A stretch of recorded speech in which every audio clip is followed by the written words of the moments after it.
Hmm.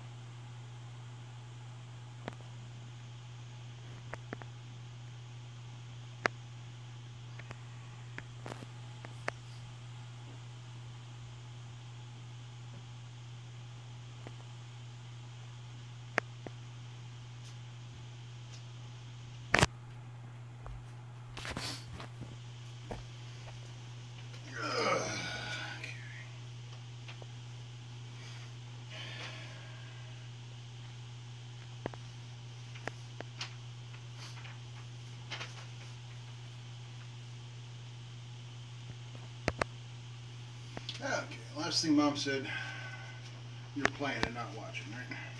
Yeah. Okay. Last thing Mom read last night was, remember that generally it is better to run off the road than crash head-on into another vehicle. Unless, of course, it's a really steep edge. Yeah. But the really steep edge part won't be on the test. I figured not. I just thought, editorialize. Yeah. I just wanted to make sure you wouldn't be looking for that on one of the questions.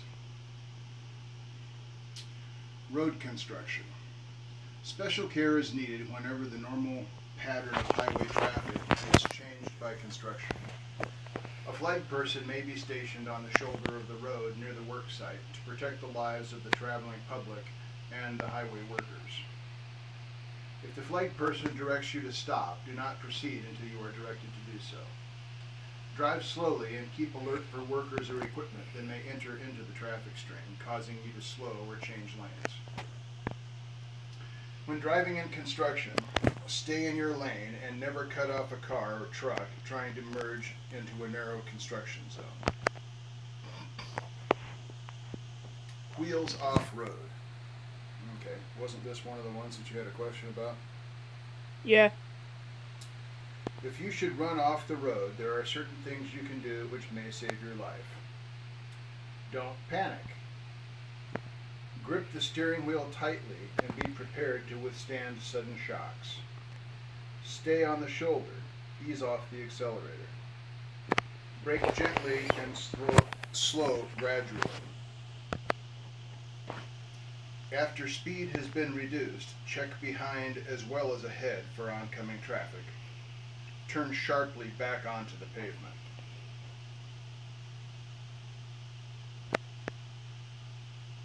Got that? Yep. Alright. Speeding up. Sometimes it is best or necessary to speed up to avoid a collision. This may happen when another vehicle is about to hit you from the side or from behind and there is room to the front of you to get out of danger. Be sure to slow down once the danger has passed. Dealing with skids.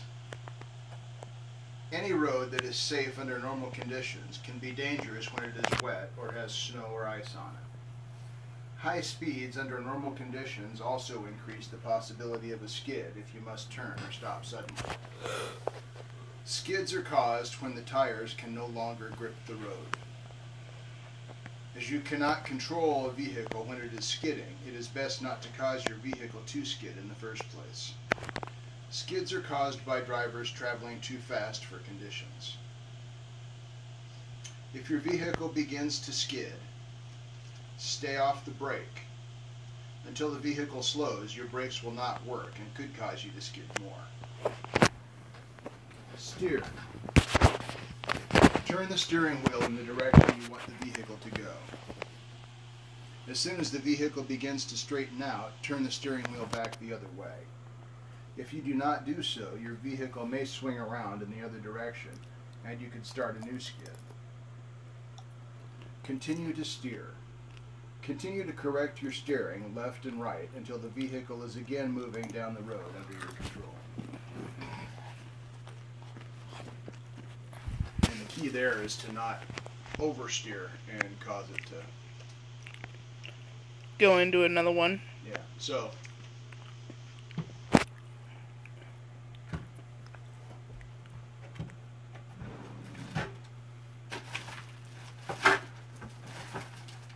it's pot time. Got some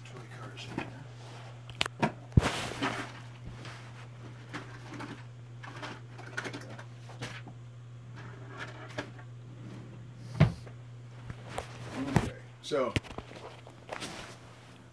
you're driving down the road, and all of a sudden, you lose traction and you start to skid this way. Which way do you turn your wheel? Good job. They used to call it turning into the skid, but evidently that confused people somehow. I wonder how. I don't know.